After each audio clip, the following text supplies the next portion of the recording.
seconde. OK. We are live.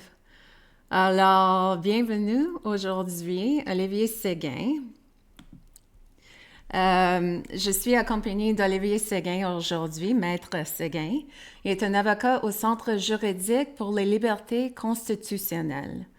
Dans cette entrevue, nous allons explorer en profondeur quelques dossiers majeurs qui traitent actuellement et qui soulèvent des questions essentielles concernant l'état réel des droits fondamentaux au Québec. Alors, Olivier, peut-être vous pouvez donner un petit description de ce qui vous aide, qu'est-ce que vous faites. Donc, je m'appelle Olivier Séguin, je suis avocat, comme tu l'as si bien dit. Je suis en lien serré avec le Centre juridique pour les libertés constitutionnelles. C'est quoi le Centre juridique pour les libertés constitutionnelles? Mieux connu en anglais sous le nom de Justice Center for Constitutional Freedom. C'est une douzaine d'avocats répartis pas nécessairement d'un bout à l'autre de l'Atlantique, mais exerçant d'un bout à l'autre de l'Atlantique au Pacifique. Admare usque admare, comme on dit, et Ouais. incluant le Québec. Donc, les avocats anglophones peuvent aller dans toutes les autres provinces, parce que c'est des provinces de common law. Puis au Québec, ils peuvent aller dans toutes les autres provinces, sauf au Québec. Puis au Québec, on peut juste rester au Québec. Donc, c'est les deux solitudes, mais le Centre juridique pour les libertés constitutionnelles brise la solitude. Et voilà, j'exerce au Québec, c'est un plaisir. J'ai des très, très beaux dossiers. D'autant plus beau que je suis seul à les exercer, donc j'ai la crème de la crème, puis il y en a des beaux au Québec. Ouais, il y a beaucoup, il y a beaucoup des intrusions sur nos droits au Québec. Alors, c'est très important le travail que tu fais. Alors, tu es la seule au Québec, le seul avocat pour le Oui, centre? absolument, absolument. OK. Et tu travailles toute seule? Je travaille toute seule. En fait, je travaille collégialement avec d'autres avocats qui sont dans d'autres bureaux. Et au moment où ça tourne à partir de chez moi. Mais normalement, je suis dans des bureaux dans la Tour de la Bourse. Et donc, je ne souffre pas de solitude, mais oui, je travaille seul. Ceci dit, je suis en contact serré quand même avec les autres avocats qui travaillent dans les autres provinces canadiennes. Mais oui, c'est moi qui chapeaute seul tous les dossiers. OK. Euh, Est-ce qu'on commençait avec le dossier de Sean Feucht? Oui, on pourrait. Une petite OK. gorgée d'eau. OK. Je vais juste trouver quelque chose pour le mettre. Je ne sais pas si les gens rappellent, en été, un musicien américain est venu en Canada et puis en Québec. Et puis il est chrétien. Et puis il est venu pour faire des spectacles revival, genre. Et puis quand il est venu en Québec, il a eu la misère. Et puis, finalement, il était allé dans une église parce qu'il n'avait pas un permis à part de la mairesse.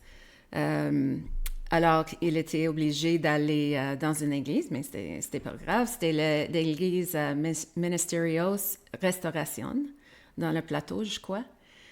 Et puis, après ça, peut-être vous pouvez continuer, Olivier, pour décrire qu'est-ce qui se Parfait. passait. Donc, je vais juste récapituler un peu, parce que c'est un peu plus large que le Québec, il faut le dire, ce dossier-là. Ouais. C'est une tournée mettant en vedette, disons, Sean Feucht, qui a été organisée par un groupe canadien dont Sean Feucht est l'inspirateur, qui est Burn 24/7, donc Burn Ah, 24/7 Canada, qui est basé en Colombie-Britannique, qui est un groupe chrétien, puis au fond, qui se donne pour vocation d'organiser des événements musicaux, d'adoration et de prière chrétienne.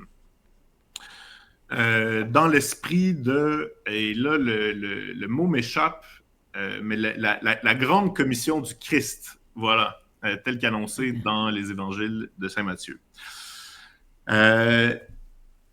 Ils avaient déjà invité Sean Feucht dans le passé. Il y a un an ou deux, Sean Feucht est passé dans l'Ouest canadien, invité par Burn 24/7 qu'au fond on représente. Et ils ont récidivé cette année parce que ça avait très bien marché. Et ils ont organisé une tournée qui était vraiment pan-canadienne, qui commençait dans les Maritimes, à Halifax, Moncton, etc., puis qui allait vers l'ouest pour terminer en beauté en Colombie-Britannique, là où Burn 24/7 est installé. Ça s'est passé très vite et je ne peux pas exactement vous donner les détails de ce qu'il y a derrière, mais je sais qu'il y a une personne, une femme, je crois, dans les Maritimes, qui a appelé au boycott, à la cancellation finalement de la tournée de Sean Firth. Et il y a eu quelques, puis là on parle de pas tant que ça, là, mais quelques dizaines peut-être de courriels qui ont été envoyés à Parc Canada qui s'occupait de la redoute York, un lieu historique de Halifax, je crois. Donc Parc Canada a annulé la prestation de Sean Firth en invoquant des raisons de sécurité, en disant qu'il ne pouvait pas assurer la sécurité, puis pour cette raison-là, il annulait le concert. Il y a d'autres villes qui ont fait la même chose. Moncton a fait la même chose. Dans certains cas, pour ce qui est des villes, surtout des municipalités un peu plus petites, puis il y en a qui n'étaient pas très grosses, c'est vrai que la question de la sécurité peut être authentique. C'est-à-dire une petite ville qui a quelques policiers sous son payroll peut avoir de la difficulté à assurer la sécurité dans la mesure où ils ne savent pas nécessairement à quoi s'attendre, puis ça se peut qu'il y ait de grandes manifestations populaires. Mais il reste que, règle générale, la sécurité, là, c'est une excuse facile. Invoquer la sécurité pour annuler quelque chose, c'est facile, d'autant plus que c'est très difficile à prouver, par exemple, pour nous, comme avocats. On parle de preuves. Est-ce que la police vraiment avait des enjeux de sécurité? C'est très, très, très, très, très difficile à prouver, pardon. Et donc, ils ont eu en fait, j'imagine qu'ils ont été rusés, brillants. Ils ont évoqué des raisons de sécurité pour ce faire. Et puis, quand ils sont arrivés à Québec, donc Burn 24/7, qui était l'organisatrice du concert, avait un contrat avec la Ville de Québec. Et la Ville de Québec, voyant la vague d'annulation, parce qu'il y avait déjà eu 3 annulations dans l'Est canadien, sont embarqués dans la vague sous la pression et puis ont tout simplement invoqué le contrat, parce que dans leur cas, contrairement aux autres, c'était vraiment un contrat. C'était pas un permis délivré par une entité publique telle que la Ville. OK. Pour la Ville de Québec. Exactement. C'était un contrat de bail. Et puis là, ils ont dit que la présence, et je cite, d'un artiste controversé ne leur avait pas été dénoncée dans le contrat. Puis pour eux, c'était une cause d'annulation, de bris de contrat. Et puis là, ils ont sorti des clauses du bail, mais qui vraiment n'avaient aucun rapport. D'après moi, c'est des éléments à charge. Ça démontre leur mauvaise foi. Mais ils ont annulé. Et Sean Firth a essayé, comme il l'a fait ailleurs, dans l'Est avant, puis après ça dans l'Ouest, a essayé de se trouver un autre endroit où il pourrait se produire. Il y a une église de Montréal, donc pas à Québec, mais pas trop loin, au Québec quand même. Il y a une église de Montréal qui est l'église, le ministère de la Restauration. C'est une église évangélique hispanique surtout. Et ils leur ont dit, vous êtes les bienvenus, venez. Donc, le concert qui aurait dû avoir lieu vendredi, puis qui a été annulé par Québec, a finalement eu lieu le même vendredi dans l'église. Puis la caractéristique, c'est que la ville, comme c'était pas elle qui était en possession du bail, la ville de Montréal, c'est pas elle qui louait les lieux, c'est rien. Donc, c'est une église, un lieu privé qui donnait la représentation.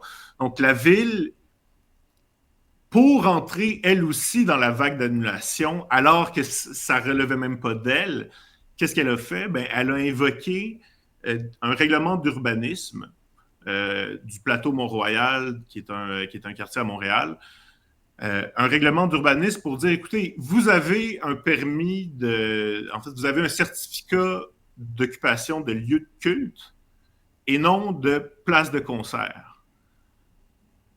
Et donc, vous n'avez pas le droit de le faire et si vous le faites, vous allez être puni. Ils ont annoncé ça dans les médias. Deux porte-paroles principaux de la mairesse, Valérie Plante, à l'époque, se sont exprimés, puis en disant carrément que, finalement, invoquant des raisons qui n'avaient rien à voir avec la raison réelle d'un règlement d'urbanisme, en disant l'intolérance n'a pas sa place à Montréal. Bon, je n'ai pas le verbatim sous les yeux, mais en gros, Montréal croit à des valeurs d'inclusion, de diversité, etc. Et oui, on croit à la liberté d'expression, mais comme il faut quand même être tolérant, etc., etc. Donc, on sait que Sean Feucht, ce qu'on lui avait reproché, puis ce qui était à la base finalement de l'annulation, bon, différentes choses. Une d'elles qui avait supporté publiquement le président Trump. Tu sais, dans les médias, on voyait plein de photos de lui avec Trump, puis c'est une grosse affaire, on n'a pas le droit de faire ça. À part de ça, ben, il était pro-vie. Ça non plus, au Québec, on n'a pas le droit d'être pro-vie. Puis quoi d'autre? Il a été critique par rapport à la théorie critique de la race. Enfin, je ne suis pas au courant de tout le jargon, mais il a été critique par rapport à ça, puis il a aussi été assez critique du mouvement LGBTQ en général. C'est ça qu'on lui reprochait. Officiellement. On lui reprochait ça officiellement. Donc, la ville, pour être sûre, enfin, pour s'assurer, sachant qu'elles avaient quand même pas trop de marge de manœuvre à elles-mêmes pour annuler le concert, qu'est-ce qu'ils ont fait? Ils ont appelé la police, supposément pour s'assurer que le règlement serait respecté. Ça marche pas comme ça. Normalement, s'il y a violation, il y a une contravention après. Évidemment, ils espéraient que la police fasse comme ça a été le cas dans d'autres villes, puis qu'ils disent « Ah non, on n'est pas capable d'assurer la sécurité. » Évidemment, c'était pas sérieux. Et puis, la police de Montréal, là-dessus, je vais leur donner du crédit. Elles ont compris qu'ils devaient assurer la sécurité, ayant été informés du concert qu'elle allait se donner. Puis, ils ont assuré la sécurité, mais ils n'ont pas empêché l'événement de se tenir. Il y a une séparation entre la police et la ville. À part de l'Antifa qui est allée dans l'église. C'est vrai, c'est vrai. Et donc, Et c'est puis ça. qui a été laissé aller après qu'il a lancé son Ouais. bombe de... Ouais. Ouais, je crois pas qu'il y ait eu de fouilles avant le concert et c'est correct aussi. Ouais.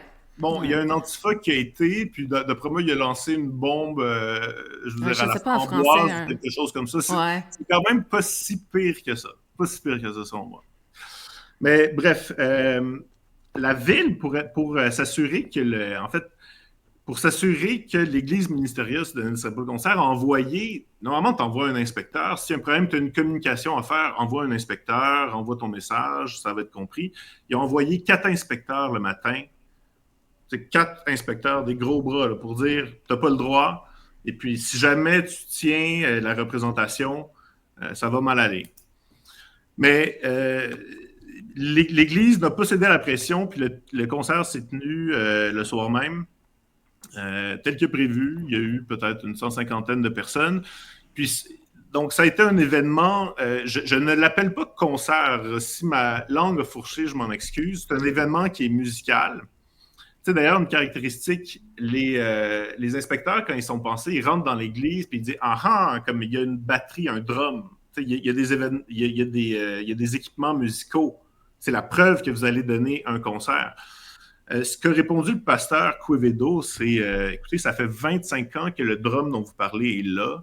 Ouais. Et l'équipement sonore, les évangéliques ont une manière très propre à eux, très musicale d'adorer le Seigneur. Ouais. Et, Il y a fréquemment, ben, je suis baptiste, alors je fais une partie de cette groupe de les évangéliques et puis la musique est très importante. Et puis, des fois, il y a comme 12 personnes euh, qui chantent et qui jouent des différents, je ne sais pas, des guitares, n'importe quoi, plusieurs différentes sortes de drums. C'est pas du tout bizarre, là. pas du C'est à tout. chaque dimanche. Ouais, c'est à chaque dimanche. Puis, donc, c'est vrai que c'est particulier. Les évangéliques, c'est vraiment particulier. Personnellement, je ne suis pas évangélique, mais quand même, j'en sais quelque chose pour en défendre d'autres. C'est plus moderne. Oui, c'est plus C'est moderne. beaucoup plus moderne. Il n'y a pas de comme des prêtres dans les robes. Il y a des prêtres qui ressemblent toi et moi, et puis c'est plus une relation personnelle avec le Dieu. Alors c'est plus moderne. Alors la musique est plus moderne.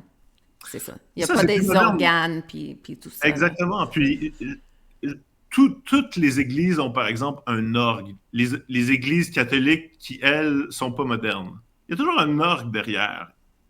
Même l'église est organisée pour qu'il y ait un chœur devant. La musique, dans le christianisme en général, à ma connaissance, fait partie intégrante. Si on Ouais. empêchait la musique, ça serait totalement ridicule. Et puis, effectivement, ce n'est dans les faits jamais empêché. Je veux dire, la ville est tout à fait consciente que oui, oui, c'est musical. Tu n'as pas pu même, bon, même si c'était pas à proprement dit pour la messe, il y Mhm. a un récital d'orgue ou de violoncelle ou de quoi que ce soit, je veux dire, des chants chorales qui se donnent à l'église pour le spectacle avant Noël. Il n'y a aucun problème avec ça. Je veux dire, la ville n'empêche jamais ça et n'exige d'ailleurs jamais qu'il y ait des permis qui soient demandés pour ça. Ça fait totalement partie du culte. Donc, Ah, la raison était clairement, puis j'aurais envie de dire officiellement, euh, de porter atteinte à la liberté de religion dans notre quête, mais on va dire, selon moi, c'était surtout une question de discrimination sur la base des opinions politiques. ouais. Ils n'étaient pas d'accord avec les opinions politiques de Sean Furt, qui d'ailleurs ne sont pas nécessairement les mêmes que celles de notre client, mais ils n'étaient pas d'accord avec ça. Donc, notre client, je parle de l'Église, donc c'est ça, ils l'ont annulé. Donc je représente à la fois Burn 24/7 contre la ville de Québec et l'Église Ministérios contre la ville de Ah, je Montréal. comprends. Ils sont deux dossiers séparés, Ouais, finalement. c'est deux dossiers qui OK. sont séparés. C'est pas les mêmes clients. Un, c'est Burn 24/7, l'autre, c'est l'Église elle-même. OK. Puis dans un cas, dans le cas de l'Église, vraiment, elle conteste une contravention. C'est ça. Je vous dirais que ça résume quand même pour cette affaire-là. Peut-être que je vais faire un petit bond très, très brièvement sur un autre dossier que j'ai qui Ouais. ressemble beaucoup avant de passer à ce qui va probablement prendre le plus de temps. OK. Donc, c'est le dossier de Harvest Ministries, qui est en fait, qui est une église évangélique de l'Ouest canadien aussi, de BC à Kelowna. Et donc, on parle d'événements qui se sont passés quand même il y a un bout de temps. Le procès va avoir lieu bientôt, quand même, en février. Mais ça remonte à juin 2023. Eux venaient pour une représentation, en fait, une représentation, un événement qui devait s'échelonner sur 3, 4 ou même 5 jours, comme ils le font souvent. Donc, qui sont des événements principalement musicaux, un peu dans le même genre, là, mais je dirais plus dans le genre d'une powwow là, qui s'étire sur quelques jours. Et il y avait loué une salle dans le centre des congrès de Québec, à Québec. Euh, et quelques jours avant que l'événement se tienne, ait lieu, euh, en fait, ce qui s'est passé directement, c'est que la ministre du Tourisme a annoncé devant les médias, puis c'était une grosse affaire à l'époque, a annoncé devant les médias, accompagnée de la ministre de la Condition féminine, que l'événement serait annulé parce qu'il était pro-vie, puis oui, il croyait à la liberté d'expression, mais non pas à des événements pro-vie. C'était pas un événement pro-vie, mais finalement, on n'a pas le droit d'être ouvertement pro-vie, en tout cas pas comme Harvest Lee, parce que c'est vrai que c'est quelqu'un de très vocal, Harvest puis Art aussi, très, très vocal à ce sujet. On n'a pas le droit d'avoir cette conviction-là, puis de louer des bâtiments publics, semblerait. Ben, est-ce que ça veut dire que les catholiques ne peuvent pas louer les bâtiments? Donc ça, c'est une question qui s'est... Après toute cette tempête-là, là, ça a été une grosse tempête. Là, juste pour finir sur la tempête, puis je reviens immédiatement après à votre question. Il y a le premier ministre qui a appuyé sa ministre du Tourisme là-dedans, a dit pas question qu'on accueille des groupes anti-avortement dans nos bâtiments. Et puis là, les groupes politiques, les formations politiques, les partis, par leurs chefs, se sont tous exprimés à peu près le même jour.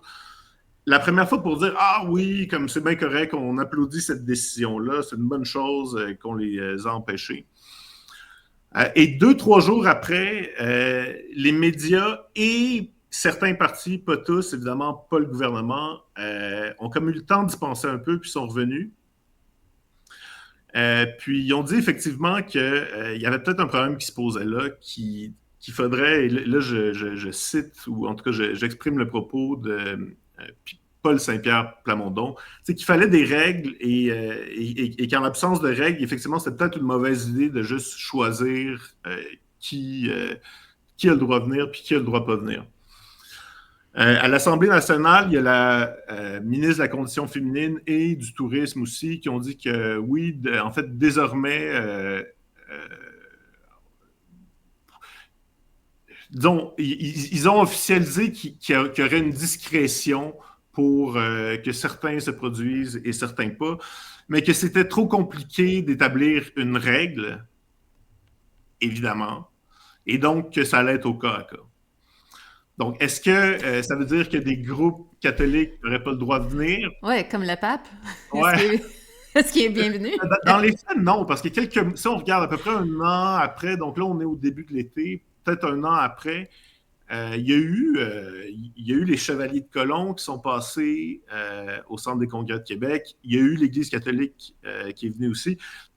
Tous des groupes chrétiens, même catholiques, qui sont ouvertement contre l'avortement. Et le Centre des Congrès et la ministre du Tourisme ne leur a pas bloqué l'entrée. Je me suis demandé, moi, si c'était stratégique dans leur cas. Je veux dire, si c'était un geste stratégique qui avait en lien au dossier qui est engagé. Mais cas au cas, comment est-ce qu'on peut avoir une application de la loi qui est complètement, je ne sais pas né en français ou en anglais, but like tu veux dire en anglais? Arbitrary, l'arbitraire, ça fait pas de bon sens comme Exactement. les principes de la loi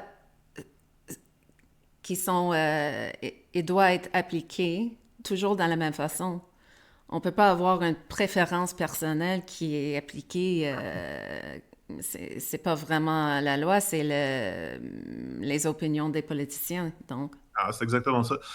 Puis je vous dirais que c'est d'autant plus vrai qu'il y a une charte québécoise, puis on peut en penser ce qu'on veut, là, mais il y a une charte québécoise qui se distingue de la charte canadienne en ceci qu'elle s'applique au domaine privé aussi. C'est-à-dire la charte canadienne, on bénéficie tous comme individus de la charte canadienne, mais c'est toujours contre l'État. Ouais. L'État dans toutes ces expressions, ça peut être différentes choses, mais c'est toujours contre l'État. La charte québécoise, elle s'applique vraiment au domaine privé aussi.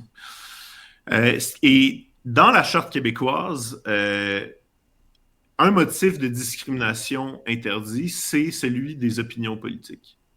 La religion aussi, évidemment, mais les opinions politiques en font partie. C'est pas le cas, en tout cas pas expressément dans la Charte canadienne. Ouais. Et ce qui fait qu'en tout cas, théoriquement, même une entité privée, même une salle, par exemple, une salle de concert privée, ne serait pas supposée refuser de contracter avec un groupe comme Harvest parce qu'ils ont des opinions politiques avec lesquelles ils ne sont pas d'accord. Évidemment, dans les faits, c'est plus difficile à appliquer, on le comprend. Mm-hmm. On le comprend, c'est quand même difficile de demander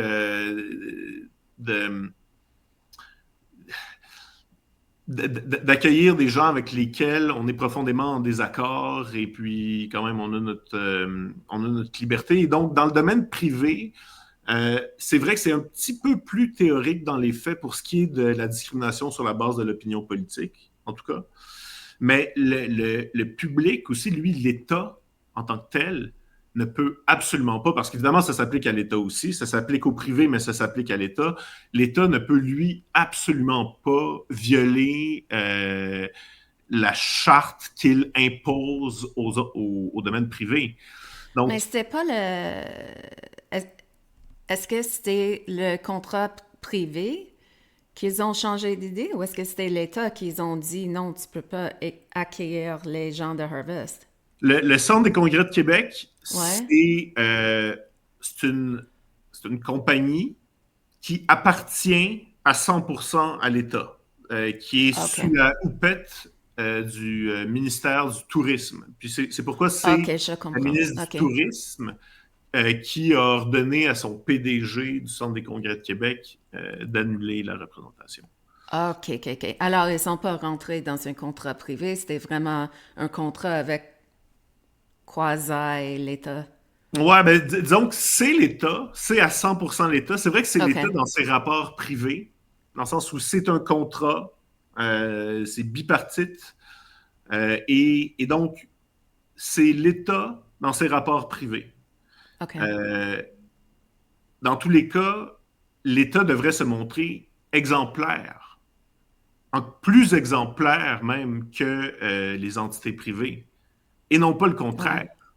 Ouais. L'État ne peut pas dire, ah non, nous, c'est pas vrai qu'il va y avoir des groupes pro-vie dans les bâtiments qui appartiennent à l'État, qui aillent au privé, puis le privé, lui, il peut pas discriminer. Comme, Ouais. Ça ça fait va pas pas. bon sens. Aucun sens. Puis, Alors, quand est-ce que c'est arrivé? Le... donc ça fait un bout de temps, là. Juin 2023, puis le OK. procès va avoir lieu en février. Wow. OK. C'est long, c'est long. C'est long pour toutes sortes de raisons. Au début, moi, j'ai voulu que ce dossier-là aille le plus vite possible, puis j'ai vraiment senti de la part du procureur général qui représente la ministre du Tourisme là-dedans, j'ai vraiment senti qu'il y avait une tentative de retarder, de faire des délais, que ça aille à plus loin, plus loin, plus loin, pour des raisons politiques. C'est Ouais. toujours mieux que ça soit plus tard, Les parce gens que ça oublient. tombe dans l'oubli, puis on espère que ça va être après les élections, comme quand. Donc, ça a été beaucoup retardé. Ceci dit, puis après ça, il y a eu des interventions de groupes chrétiens, l'Alliance des chrétiens en droit, le Réseau évangélique du Québec, le Réseau évangélique du Canada. Tout ça a allongé le processus. Mais ça a quand même donné lieu à des choses intéressantes. J'ai eu l'occasion d'interroger hors cours la ministre du Tourisme là-dedans, devant, d'ailleurs, ce qui est très rare, devant juge, parce OK. que, parce que les juges ont estimé, en effet, que la ministre vraiment essayait d'échapper à ses obligations. C'est clair que normalement, en vertu dans un dossier normal, j'aurais dû avoir le droit de l'interroger. Hmm.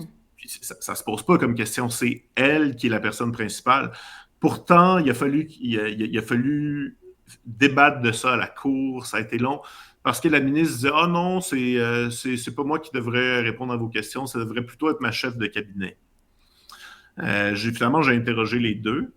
Puis je peux vous dire que la chef de cabinet n'était absolument pas en mesure de répondre à quoi que ce soit, et c'était en rien la chef de cabinet qu'il fallait que j'interroge, c'était bien évidemment la ministre. Puis la ministre, pour essayer de bien comprendre sa position, et peut-être j'aurais envie de dire la radicalité de sa position, je voulais savoir si c'était uniquement le fait euh, euh, en fait, si dans sa tête, elle faisait une différence entre quelqu'un qui est pro-vie à partir de la conception, c'est sûr que c'est le cas de mes clients qui sont évangéliques, ou d'autres qui peuvent être pro-vie, entre guillemets, peut-être à partir du 6e mois, ou à 24 semaines, 30 semaines. Est-ce qu'on fait des distinctions là-dedans? Et puis, franchement, la ministre, elle a persisté et signé, donc elle a été très claire là-dessus. Tout ce qu'elle avait à savoir, c'est qu'elle était pro-vie. Pour elle, c'est une question qui appartient à la biologie. Donc, ça prend des biologistes pour voir s'il y a vraiment une différence entre 24 mois ou 2 jours après la conception. OK? Pour elle, soit on est pro-choix ou on est anti-avortement. Puis si on est anti-avortement, on n'a pas à faire, on n'a pas à faire avec le ministère du Tourisme. Troublant. J'ai trouvé ça troublant. J'imagine qu'il y a quand même, ben peut-être pas, mais j'imagine qu'il y a quand même des politiciens qui sont anti-avortement. Si on applique ces principes-là, que les gens peuvent faire comme wrong think, quand est-ce que ça arrête? Quand est-ce qu'on applique et on n'applique pas? Parce que si la pape peut faire des choses criminelles wrong think, mais Harvest peut pas, ça fait pas vraiment de sens, là. Ça n'a pas de sens, c'est absolument impossible. En fait, la seule norme qui peut, à la limite, puis même moi, je trouve que c'est très, très, très délicat. La seule norme, c'est est-ce qu'il s'agit vraiment de discours haineux? Haineux, je ne sais pas, je connais pas le mot. Le haineux, heinous, euh, Haineux. euh, Oh, hate. hateful. Ah, OK, thank you. OK. All right. La haine. C'est ça. Et même là, moi, je n'aime pas ce critère parce que dans les faits, on peut facilement dire qu'à peu près n'importe quoi avec quoi on n'est pas d'accord est haineux. Ouais. Je veux dire, à l'époque de la pandémie, là, j'ai entendu, par exemple, contre le professeur Provost, la première plainte, donc le professeur Provost qui s'est fait renvoyer finalement de l'université Laval à Québec parce qu'en fait, c'est un biologiste en fait, anti-vax, devrais-je dire. Et puis donc, la première plainte qui a été portée contre lui, on disait que ses opinions anti-vax étaient haineuses. Ah bon? Haineuse. Ah bon? Non, mais c'est Contre dire à quel qui? point, comme, tu sais, c'est quoi haineux exactement? Ouais, d'après moi, c'est ridicule. Je sais que c'est un parti de la loi, mais je trouve ça ridicule que les juges ou les politiciens croient que c'est raisonnable d'essayer de contrôler les émotions de les autres. C'est tout. Ça peut pas l'être. Je comprends pas. Comme si tu dis quelque chose dans une façon qui est très calme et très délicate, mais c'est le même principe. Est-ce que c'est haineux ou est-ce que c'est seulement la façon qu'on s'exprime qui est haineux? Est-ce que c'est les idées? Comme c'est pas une bonne idée d'essayer de régler les émotions dans une Absolument pas. société libre. C'est impossible. Hmm. Impossible. Ouais. Donc, est-ce que j'ai dit tout ce que j'avais à dire sur ce cas-là? Je vous dirais Ouais. probablement oui. Sur Donc, Harvest? sur Harvest, ouais, on va être en procès. Ça approche finalement en février. Je suis quand même Alors, optimiste. quand est-ce que... Qu'est-ce qui se passe avec avec Sean Foyt, tout ça pour... Ah ouais, donc Sean Furt, là, on est vraiment au début des procédures. Puis franchement, OK, des procédures judiciaires, là, c'est plate, mais c'est super long. C'est c'est long. incroyablement long. Puis ça prend tellement de temps que les médias ont vraiment de la difficulté à arriver au bout de l'histoire. Donc, Ouais. je vous dirais pas avant 1 an et demi. Je dirais peut-être dans 1 an et demi. Wow. OK. Alors, je pense que c'est le temps d'aller à la prochaine. D'accord, donc ce dossier-là, c'est probablement le plus.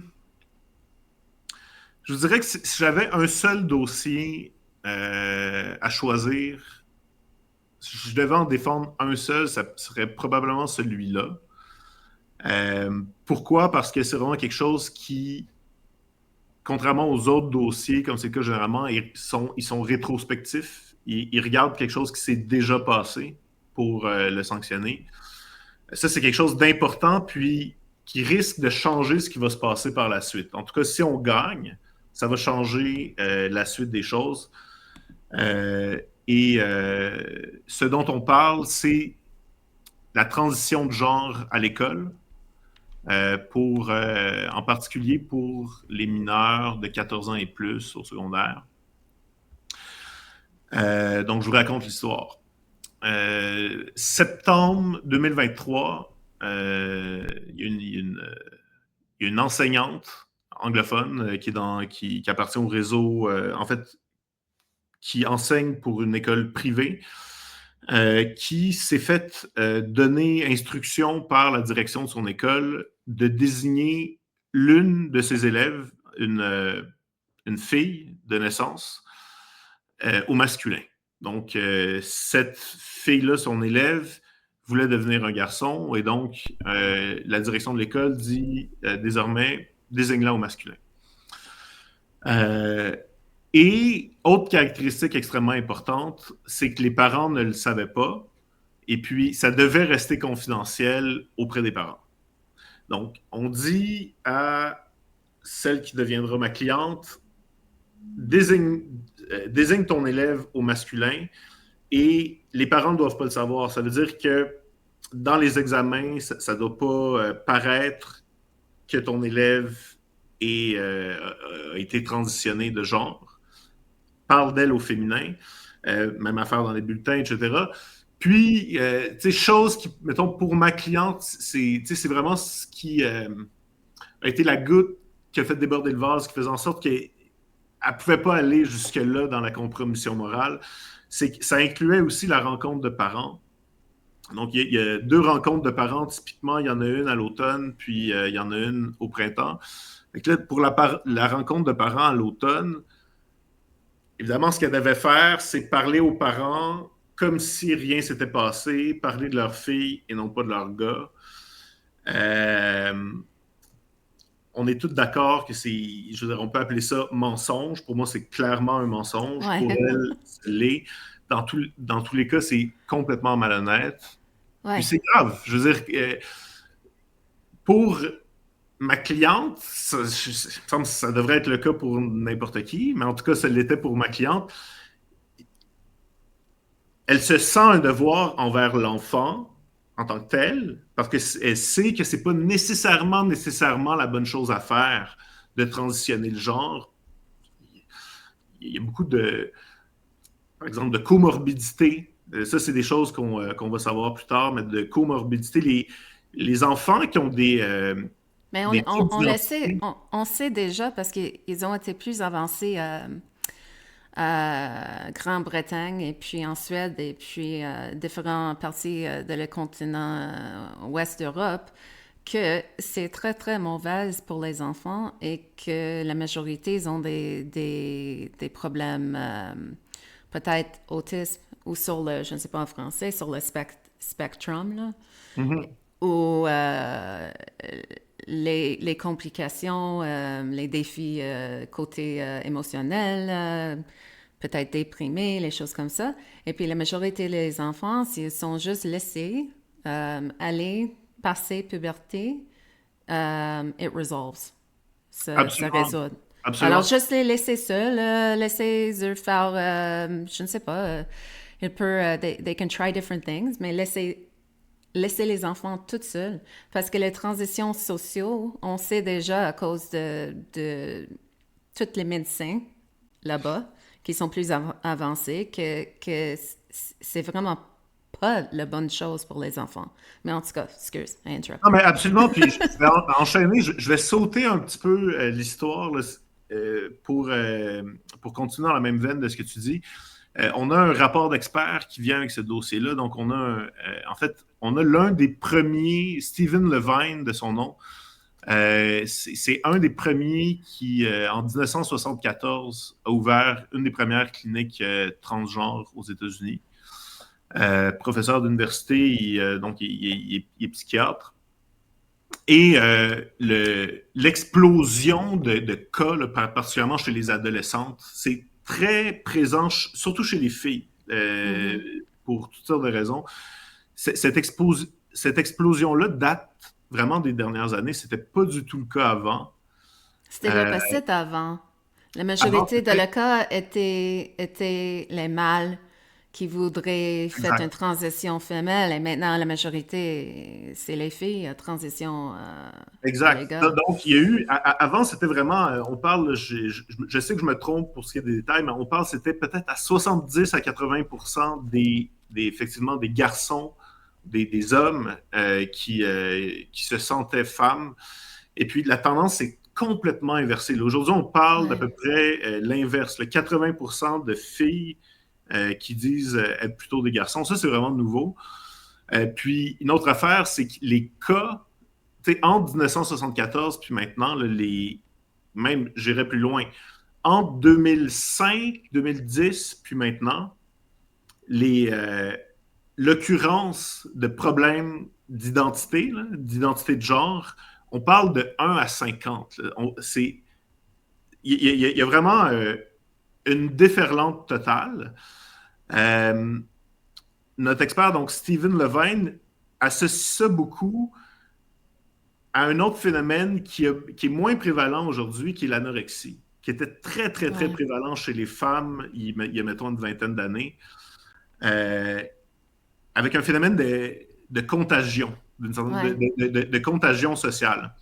Et puis, les jeunes filles, en particulier, surtout les adolescentes, seraient plus susceptibles d'entrer dans les contagions sociales avec leurs amis. Donc, c'est souvent des groupes d'amis ensemble. Il y en a une qui va faire le move de la transition de genre. Puis là, oh, comme dans le même groupe, là, une autre, puis une autre, puis une autre, puis une autre. C'est des phénomènes euh, qui n'existaient pas il y a 30 ans ou pas du tout dans cette quantité-là. Euh, une autre affaire, ce qu'on appelle en anglais le rapid onset Ouais, dysphoria. dysphoria, merci. Donc, autrement dit, une fille qui, depuis le début de sa vie, est une fille qui a vraiment, qui manifeste, même des fois qui est très typique comme fille, qui joue aux poupées, etc., qui aime le rose, qui aime se faire des lulus, bon. Et puis là, tout d'un coup, clac, à 13 ans ou 14 ans, elle annonce à ses parents, « Ah non, ben, je suis un garçon. Donc ça, c'est des phénomènes qui sont vraiment nouveaux. Donc là, j'ai sauté la suite de mon histoire pour... Non, non, pour le contexte. C'est bien. exactement, parfait. Ouais. Et Euh, j'imagine que le professeur, elle est un professeur de les adolescents. J'imagine qu'elle connaît le contexte. Et puis pour elle, c'est important. Et puis elle veut subvenir ses étudiants dans une façon qui est bon pour les enfants, qui vont pas être négatifs pour les enfants pour toute sa vie. Là, les choses qu'on c'est très dangereux. C'est pas quelque chose de mineur. ah non, c'est La majeur. transition sociale, c'est pas Non, mineur. non, c'est majeur. Puis je vais continuer avec le rapport d'expert dont je viens juste de parler là, dans la même veine. Ouais, Pourquoi c'est majeur? Parce que ça, c'est quelque chose qui, comme vraiment, lui peut en attester parce qu'il est là depuis très longtemps, depuis bien avant le phénomène récent de contagion sociale. Mais dans la majorité des cas, comme tu l'as dit un peu plus tôt, dans la majorité des cas où un jeune va avoir un problème d'identité lié au genre, ça va se résorber. Ça va se résorber une couple d'années après. Puis, il ou elle va apprendre finalement que être un garçon, c'est pas aussi. C'est pas aussi. T'as pas à avoir des gros muscles nécessairement. T'as pas à aimer jouer au football nécessairement. Tu peux l'être à ta manière, garçon, même affaire. Comme c'est pas parce que t'es fille que tu peux pas aimer le ballon panier puis que tu dois juste aimer la corde à danser. Et ça c'est des choses qu'on apprend avec la maturité. Puis des fois, quand on a 14 ans, à 14 ans, il faut juste se souvenir un petit peu. En tout cas, dans mon cas, là, à 14 ans, j'étais un rapper. Comme quoi, à 15 ans, j'étais rendu un yo. Puis on a des enjeux identitaires à cet âge-là, c'est tout à fait normal. Ouais, ouais. Donc, c'est ça. C'est très intéressant. Donc, je reviens à mon histoire. Où en étais-je? Oui, donc, c'est à peu près dans ce siège-là qu'elle est venue me consulter par le biais du Centre juridique pour les libertés constitutionnelles. Et, disons, je vais juste faire un petit bond là-dessus. Là. Une des caractéristiques fondamentales dans le cadre de ce recours-là, c'est que la procédure de l'école, d'où est-ce qu'elle venait? Elle venait d'un guide ministériel. Donc, autrement dit, l'école, elle n'agissait pas simplement en son propre nom, en disant tu dois te comporter comme ça. Ce qu'elle disait, c'est on est obligé de t'imposer de transitionner l'élève et de cacher l'information aux parents parce que la loi est à cet effet-là. Et pourquoi il disait que la loi est à cet effet-là? Parce qu'il y a un guide qui s'appelle Guide à l'intention des milieux scolaires pour une meilleure compréhension de la diversité sexuelle et de genre, qui disait essentiellement depuis des modifications qui ont été faites à la Charte québécoise en 2016, où on a ajouté l'identité et l'expression de genre parmi les motifs de discrimination qui sont interdits avec la race, les convictions politiques, évidemment le sexe, etc. Et depuis des modifications aussi qui ont été faites dans le Code civil en même temps, tout ça par le projet de loi 103 en 2016. Désormais, à 14 ans, un élève ou tout simplement un mineur peut changer de genre et le faire seul, sans l'autorisation, et même sans que ses parents n'aient à le savoir. Et puis, donc, si on confirme, le guide était basé sur la modification apportée à la charte, puis au Code civil, qui permet à un élève, pas un élève, mais à un mineur de 14 ans, de changer de genre sans que ses parents le sachent. Ils mettent tout ça ensemble, puis ils disent, voici la loi, voici ton obligation comme école, et c'est comme ça que tu dois te comporter. J'ai beaucoup étudié, par exemple, les débats qui ont eu lieu et tout ce qui a entouré le projet de loi 103. Puis, je suis finalement, et ce n'était pas le cas au début quand j'ai rédigé ma procédure, parce que c'est rédigé de manière extrêmement alambiquée dans le Code civil, très difficile à comprendre, mais je suis finalement d'accord avec eux pour dire que c'est probablement le droit en tant que tel, le droit positif, faisant abstraction de la Charte canadienne là, et des prétentions que l'on fonde là-dedans. C'est pas une mauvaise interprétation du droit positif, c'est-à-dire code civil et mettant tout ça ensemble. En 2016, là, c'est incroyable. Quand tu regardes les débats qui ont eu lieu, ça s'est fait en dedans de 3 semaines. Et si c'est pas moins, et ça n'arrive jamais, normalement, des projets de loi, c'est long. Et donc, il y a un groupe qui représente les intérêts transgenres qui avait beaucoup d'influence auprès de la ministre libérale à l'époque, Vallée. Puis il y avait toute une histoire aussi avec Manon Massé. Bref, il y a une saga politique que je vous épargne, mais en 2 secondes, on a décidé qu'il est correct, ça allait se passer comme ça. Moi, je pense que les responsables politiques ne comprenaient même pas ce qu'ils faisaient. Ils agissaient sous la dictée. Ouais. Ben, c'est un peu comme ça, le niveau fédéral. Là. Les gens n'ont vraiment pas pensé sur l'identité de genre que, OK, après ça, les hommes rentraient dans les prisons de femmes, les Ouais. hommes rentraient dans les sports, les hommes peuvent faire les compétitions contre les adolescentes, les filles. Là. Ils n'ont pas vraiment pensé à l'application de cette connerie-là. Ouais. Mais donc, ça, c'est une chose. Tu sais, de dire qu'ils ne comprenaient pas ce qu'ils faisaient, un peu comme, disons, le Christ disait, pardonnez-leur, ils ne comprennent pas ce qu'ils font. C'est comme ça, Ouais. c'est quelque chose qu'on pourrait expliquer, surtout en 2016. Le mot woke, je ne le connaissais pas en 2016. On n'était pas nécessairement alerte à tout. Mais il y a plus. Là.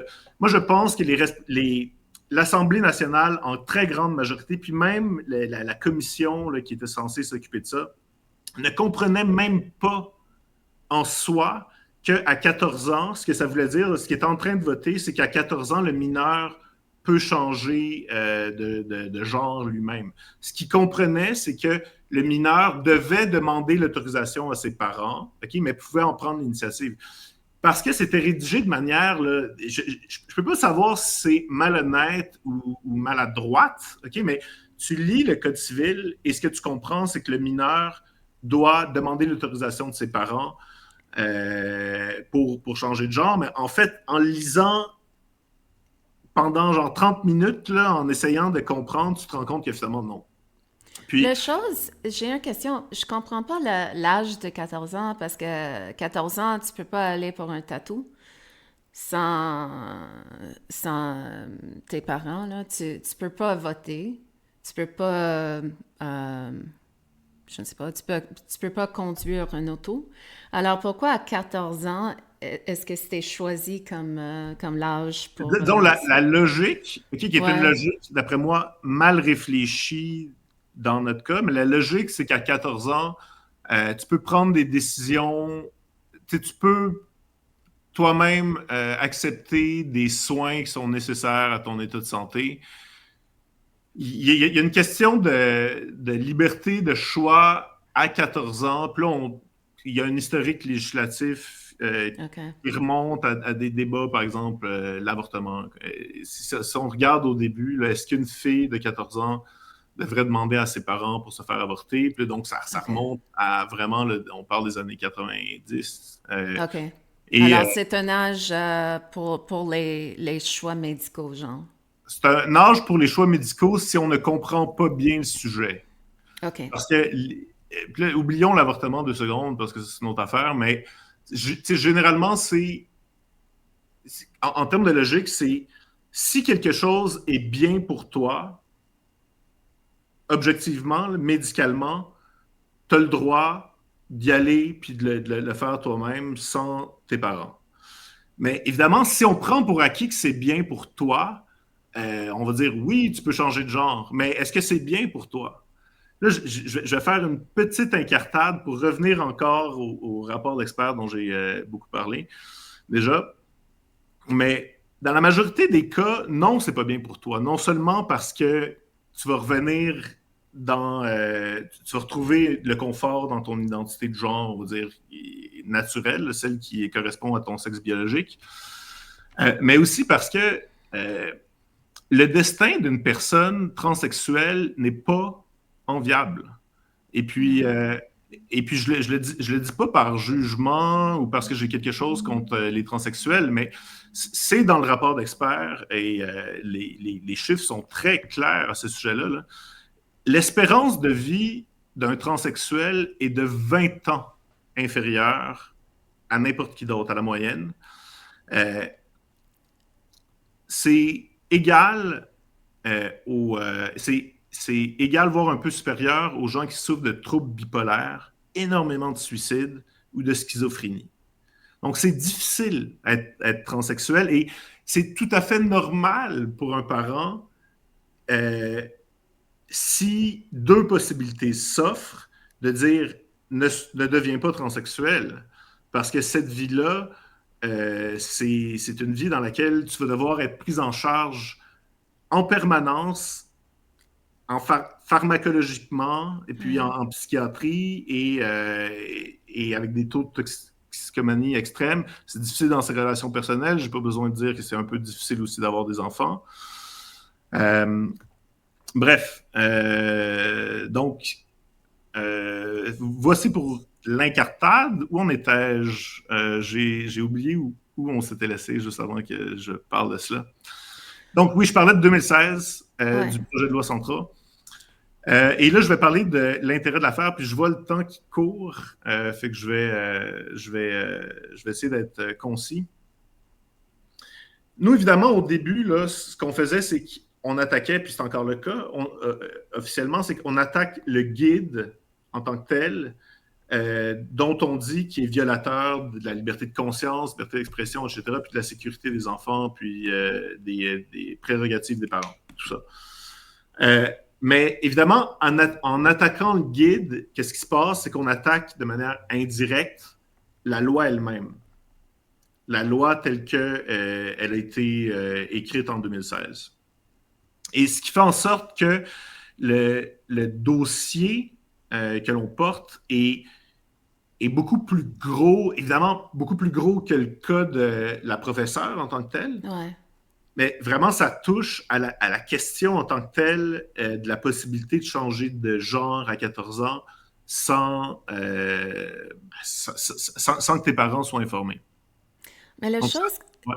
il y a deux choses que je comprends pas. La première chose, c'est que si c'est quelque chose qui est négatif, comme the balance of probabilities, je ne sais pas en français, mais la balance de Balance des probabilités, probabilités, ouais. c'est que si tu commences avec une transition sociale, ça serait long terme négatif à ton enfant. Ça, c'est la balance. La probabilité est plus haut que ce soit négatif pour l'enfant que positif. Alors, pourquoi est-ce que les enseignants pourraient être obligés de participer dans cette mensonger qui est très négatif pour un enfant? Parce que sur la balance, c'est négatif pour l'enfant, c'est dangereux pour l'enfant. Ça, c'est la première chose. Et deuxièmement, tu peux pas, ben, d'après moi, je comprends pas comment les États, pour obliger les enseignants de croire dans quelque chose comme ça. Comme tu... Non, c'est ça. Puis la base de notre cours, là, puis il a été étoffé, mais le point de départ de notre cours, c'est une objection de conscience. Donc, Ouais. la charte canadienne, il y a l'équivalent aussi dans la charte québécoise, mais la charte canadienne, normalement, évidemment, garantit les libertés de conscience et religion. 2A de la charte. D'habitude, c'est toujours invoqué ensemble, Et puis expression, tu peux et pas expression. obliger quelqu'un de faire des mensonges. Exact. C'est Donc, comme, expression, ça ça fait aussi contrôle partie les pour. mots dans sa bouche, là. Je trouve ça Ah, dégueulasse. ah ouais, non, absolument. Donc, tout ça font partie euh, en fait, des droits que nous réclamons. Mais je trouve le fond de l'affaire, quand on y réfléchit, le fond de l'affaire, c'est une objection de conscience en tant que telle. C'est vraiment une objection de conscience. C'est la première fois d'ailleurs que c'est invoqué. Donc, il y a des faits juridiques là, qui sont peut-être pas si intéressants que ça pour tout le monde. Mais le, la liberté qui est garantie dans la Charte canadienne de conscience et de religion, d'habitude, c'est toujours, finalement, ça touche toujours à la religion. Dans notre cas, c'est vrai que le point de l'affaire, c'est la conscience. C'est-à-dire qu'on ne peut pas t'obliger à faire quelque chose que tu considères immoral, surtout si tu as des raisons objectives. De dire, c'est effectivement immoral. C'est pas juste capricieusement immoral, c'est objectivement immoral pour des raisons scientifiques. Donc, en fait, je vous dirais, je pourrais peut-être juste finir sur en fait, finir en disant que je pense que c'est le cas le plus complet et the leading case, peut-être comme on dirait en anglais, qui touche cette question-là particulière partout au Canada. Évidemment, en Saskatchewan, il y a une question très semblable là, avec une politique gouvernementale et qui vient avec la clause non-obstant, la Notwithstanding Clause. Ouais. Et là, ça a été contesté. On sait depuis quelques jours que ça va être entendu par la Cour suprême. Mais il reste que eux, la clause non-obstant a été invoquée. Et donc, il est fort probable que, en suivant toute probabilité, la Cour suprême va refuser de s'exprimer parce que la clause non-obstant a été invoquée. Puis de toute façon, si elle le faisait, d'après moi, ce serait une erreur parce que c'est en l'absence d'une réalité concrète. Ça pour dire que j'ai l'espoir que cette cause-là vraiment détermine le droit au Canada, au Québec, mais aussi au Canada, sur cette question particulière. D'après moi, ça pourrait monter jusqu'en Cour suprême. Et Présentement, vous êtes où dans le en ce moment, dossier? on est encore, puis les choses s'éternisent. Il y a des aspects que je n'ai pas abordés, puis que j'aurais peut-être pas le temps de faire, mais les choses s'éternisent et on est encore dans l'instance. Donc, monter un dossier, les affidavits, il y a tout un processus de dépôt de mémoire de part et d'autre. Il y a des groupes de parents qui sont intervenus, il y a des groupes de trans qui sont intervenus. Il y a le gouverneur général qui a adopté une position mitoyenne qui fait en sorte que les choses se sont vraiment allongées, puis ils continuent de le faire. J'espère qu'on va pouvoir être entendu à l'automne 2026. Je sais, c'est fou. Ça n'a pas de J'ai sens. une autre question. Je sais qu'on a à 1 heure, mais si tu as quelques minutes, j'ai pensé Oui. pendant l'entrevue, est-ce que ça veut dire que tous les enseignants qui se plaignent pas présentement fait des mensonges à les parents? Oui. Puis, il y en a beaucoup plus. Évidemment, les chiffres officiels ne sont pas accessibles. Il n'y a pas moyen de les connaître, là, même par la loi sur l'accès à l'information, parce que c'est pas nécessairement colligé. Mais disons, juste dans la jeune carrière de ma cliente, là, ma cliente a commencé, en fait, elle est ontarienne au départ, elle a fini ses études à l'Université de Toronto euh, et elle a emménagé à Montréal 2022. Elle a commencé avec l'école. Puis déjà en 2022, elle a eu un cas semblable où elle n'avait pas protesté parce qu'elle pensait que les parents le savaient. Euh, on- ça a été une situation particulière où on lui a dit désigne cette personne-là au masculin, ce qu'elle a fait. Puis à un moment donné, elle a réalisé dans genre le spectacle de fin d'année, en parlant aux enfants de l'élève, qu'eux ne savaient pas. Évidemment, elle en a mal dormi. Elle s'est dit ah, plus jamais, plus jamais. C'est là où elle a commencé à parler à l'école. Puis là, ça s'est reproduit l'année suivante. Et c'est le cas qu'on porte en ce moment. Puis, donc, on parle d'une petite école. Juste pour donner une idée, là, on parle d'une école d'à peu près une centaine de personnes. Petite école. Et il y en a déjà 3 ou 4 répertoriés. C'est pas rare. C'est pas rare. Oui, parce que c'est une contagion sociale. Exactement. Mais je trouve ça vraiment, vraiment un peu déprimant là, de penser qu'il y a des adolescents qui font de quoi et puis les enseignants sont contre les parents. C'est comment je le vois. Comme je suis toujours contre euh, l'opposite. Je suis toujours pour ma fille. Je suis le numéro 1 pour ma fille. Bien sûr. Et si les gens ne disent pas qu'est-ce qui se passe dans la vie quand elle est ailleurs, puis il y a des grandes choses qui se passent, je peux pas être là pour elle. Et si les parents qui sont comme endormis, là, in the dark, Mm. ils sont traités comme ils sont contre leurs enfants. Ah oui, non, mais c'est carrément ça. Là. Puis ça m'a été confirmé. Par exemple, j'ai eu l'occasion d'interroger les gens, les fonctionnaires qui ont rédigé le fameux guide qui est à la base, en fait, qui n'est pas à la base, mais qui est derrière tout ça. Et puis, pour eux, ils commencent en disant, OK, les chiffres sont à l'effet que les jeunes transgenres sont victimes dans des proportions alarmantes de violences dans leur milieu familial. Et donc, c'est notre devoir de les protéger. Là, on pose des questions. Violence, comment ça? Quel genre de violence? Ouais. Qu'est-ce qui est pour vous de la violence? Qu'est-ce qui est pour nous de la violence? Ben, refuser d'accepter les pronoms de leur enfant, ça, c'est de la violence. Ça, c'est de la violence. Bon. Et je vais rendu là. Ah bon, OK, donc, on est obligé d'entrer dans le courant ou on est violent. Je veux dire, La violence, c'est pas à propos quelque chose de physique. ah, oui, on pourrait admettre que je veux dire, il y a de la violence psychologique, verbale, ça existe comme concept, mais Mais si l'absence de dire quelque chose peut pas être vraiment construit comme la violence. Ouais, non, mais ça pose une question de société encore plus large. Là. C'est-à-dire, est-ce que moi, je devrais être obligé, par exemple, en supposant que toi, tu changes de genre, est-ce que je serais obligé, même si tu ressembles exactement à ça, tu as les cheveux longs, c'est de très, très grandes questions de société.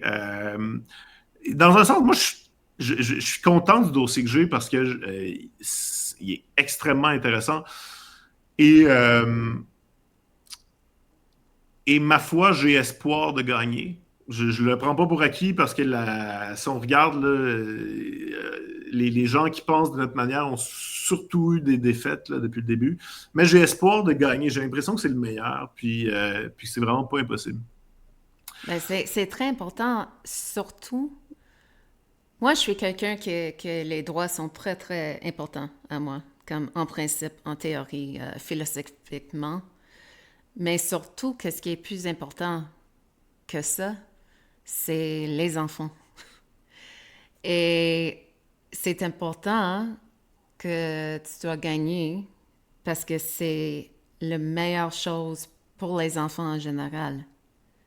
Et tous les gens qui pensent qu'ils font les bonnes choses, qui sont trop paresseux pour faire beaucoup de recherches, qui ne comprennent pas, parce qu'ils sont ignorants, qui ne comprennent pas que la majorité des enfants, c'est pas bon pour eux autres là, poursuivre ce chemin.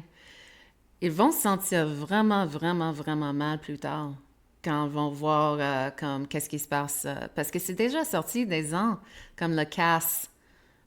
C'est très bien supporté par la science long terme.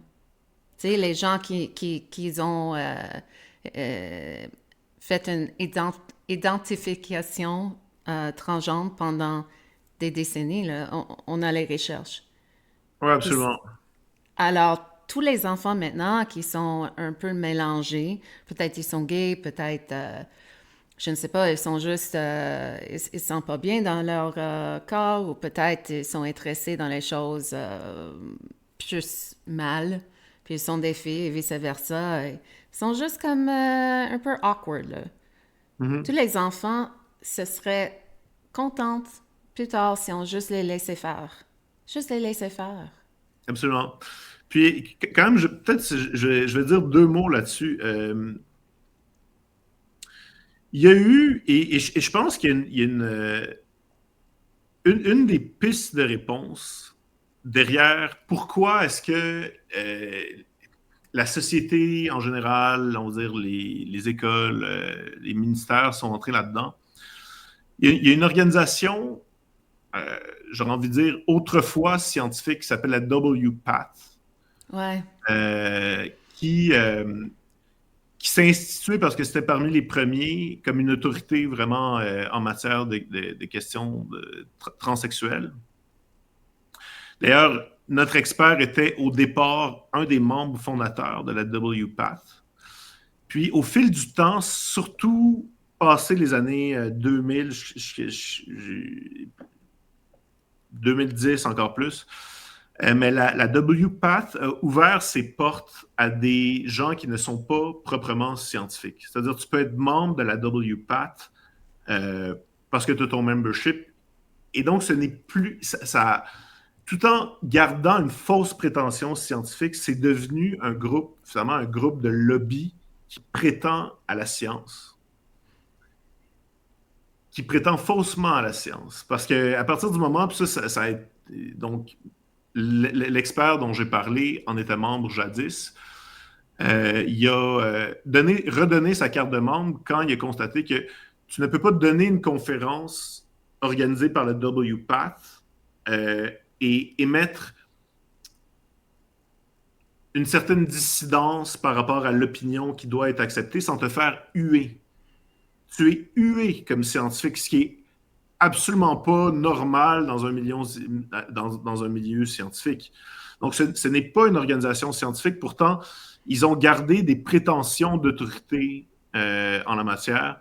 Puis je pense que c'est en partie avec un mouvement peut-être plus large. Et j'aurais aimé ne pas prononcer le mot woke pendant notre entrevue, mais c'est vrai que ça s'inscrit là-dedans d'une certaine façon. Ouais. Mais je pense que c'est en partie, ça explique en partie la confusion